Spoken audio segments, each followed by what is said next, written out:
Hey guys, it's Niajae. For those of you who don't know who I am, I want to take a moment to introduce myself. I am an influencer and entrepreneur. I do sales funnel consulting and coaching, and I also do tech support and coaching for ClickFunnels. So, as a tech support specialist, I see a lot of people come through with a lot of issues and a lot of mistakes that they're making for their sales funnel. So, I wanted to take a moment and create this video and tell you the top 10 mistakes that I see on a regular basis. I've dealt with 1,000 funnels, more than that, but I just want to generalize it. So I see a lot of funnels for all different types of businesses, but these are just general mistakes that I see being made. So let's dive right in. So I am going to share my screen just so you are not staring at my face and my purple hair the whole time. So I created a quick little PowerPoint. So we are going to go down the list. So number one is the sales funnel is too complicated. I see a lot of people that are making these really, really complicated funnels.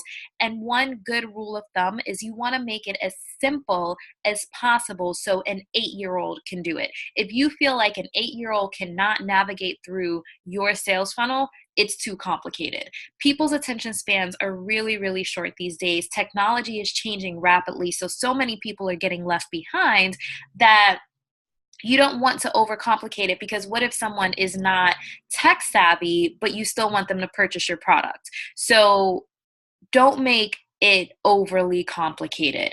Make sure it's simple, make sure it's user friendly. So number two is too many steps. Now, Russell Brunson, who is the founder of ClickFunnels, always talks about OTOs, which is a one-time offer or an upsell. People have gotten a little carried away with the OTOs. I've seen funnels where they have 4 and 5 different steps of OTOs. So sometimes people just have too many steps, and you don't want to lose a sale because you have too many steps before they get to the order process. So if I am purchasing something, just from a consumer's standpoint, if I'm purchasing something and before I hit complete order, there's a step that is like, okay, well, double your order or get this extra thing. I'm like, oh, okay, cool. But then if there's another one, I'm like, okay, no, thank you. But then if there's another one, then I'm going to be like, okay, stop trying to sell me stuff and just let me purchase what I came here for. So that's just me as a consumer. Obviously, there's always different perspectives, but I think that personally, if you have 4 and 5 upsells, it's a little bit too much. It's a little bit too much. I mean, one is good. One upsell is amazing. Two, if you have it positioned properly, I'm sure that you can get away with 2 and probably, double and triple and quadruple your sales. But when you start getting into 3, 4, and 5, I think it's a little bit too much. So these are just my personal opinions.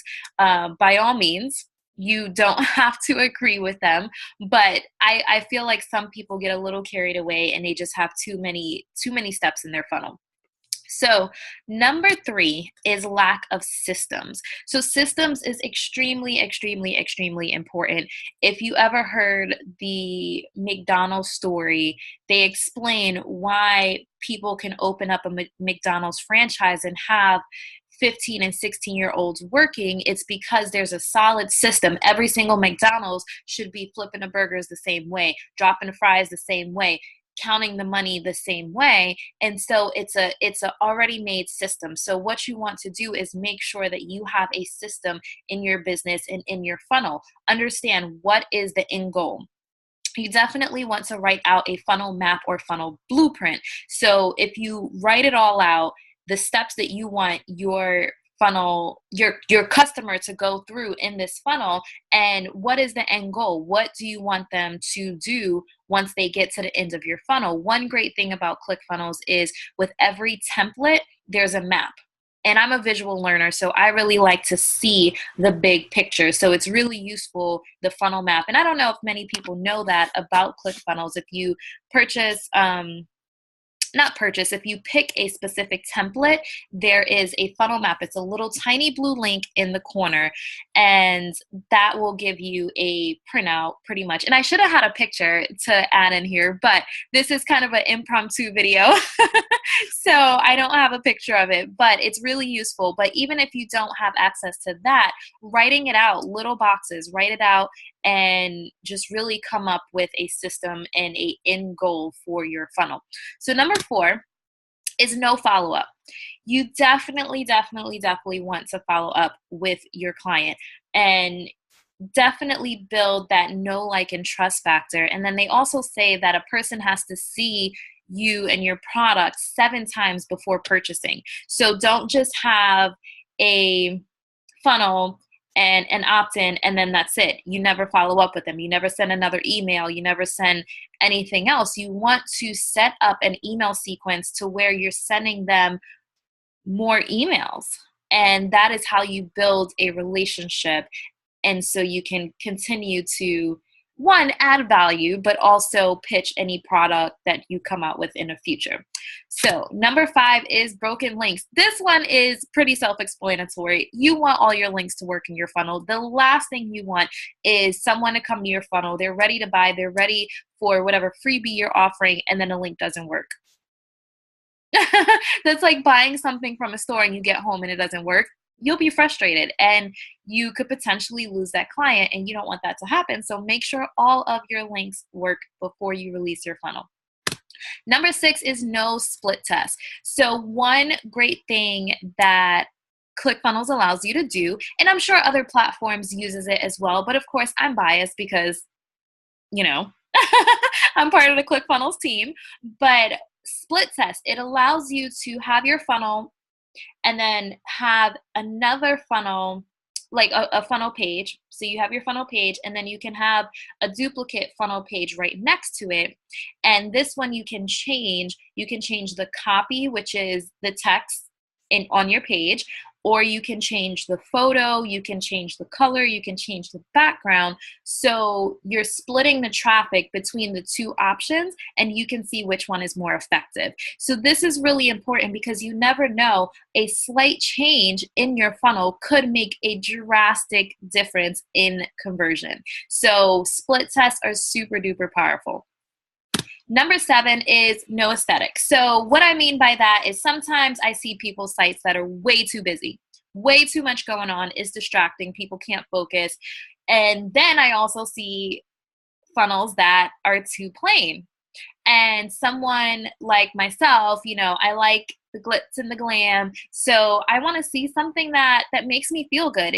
I want it to resonate with who I am. So if I go to a site and it's very plain, I'm kind of just like, But I'll get to this in a second. So know your customer, but we'll get to that in a little bit. But definitely you want to make sure your site is not too busy, but you also want to make sure it's not too plain. So find that happy medium that represents your brand. So branding is extremely important.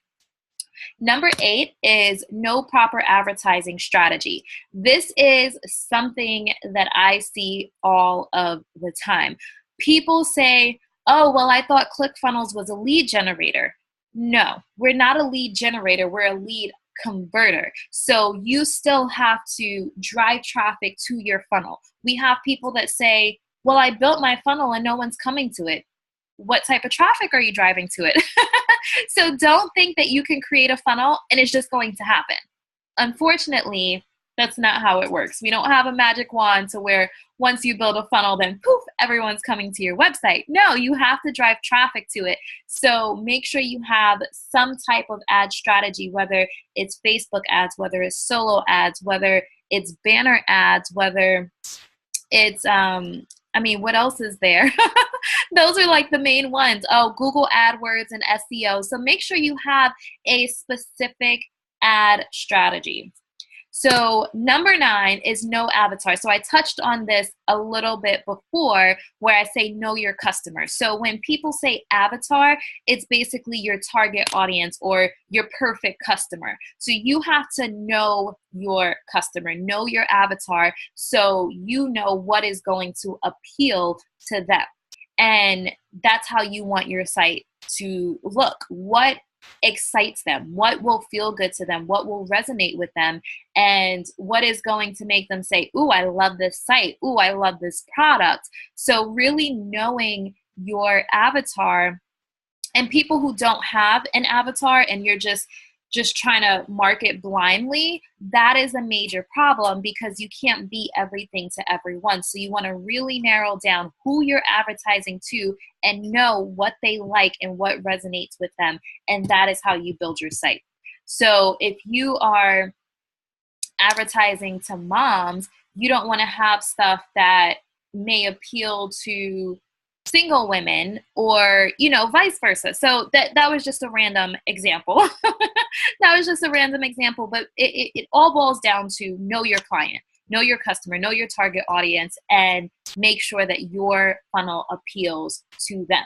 So number 10, last but not least, no strong call to action. So a call to action is the difference between a regular website and a sales funnel. So a sales funnel is a website with a call to action. So you want to make sure you have a call to action. Don't build a funnel and then there's no call to action. And then make sure it's strong, make sure it's bold, make sure it stands out. So there's no question of, okay, what do I do from here? Make sure it stands out, it pops, and it's kind of a no-brainer for people to click on it, whatever it is. And so when I say click on it, hyperlinks, I almost feel like it's a thing of the past where you just like highlight the word and they click on the word.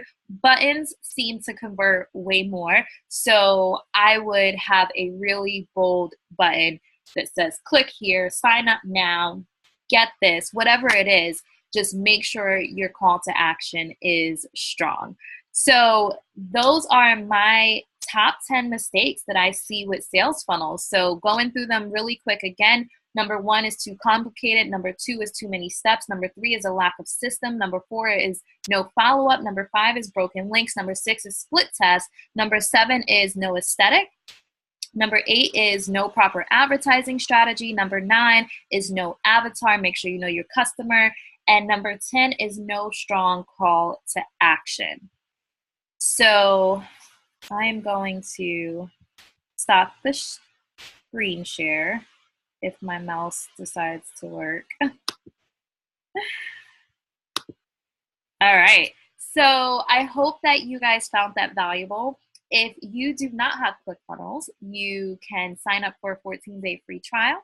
Give it a try and reach out to me. You can find me on social media. Everything's Niajae, Niajae, and let me help you get started.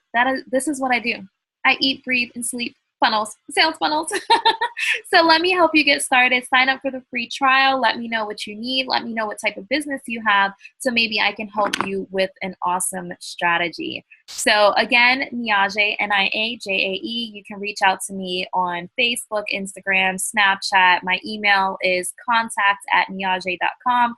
Really simple. Everything's Niajae, but I am dedicated to helping people build sales funnels so they can automate their business and free up time. So I'm all about time and location freedom, and ClickFunnels is making that possible for a lot of entrepreneurs. So let me know how I can help your business grow. All right, guys, love and light. Until next time.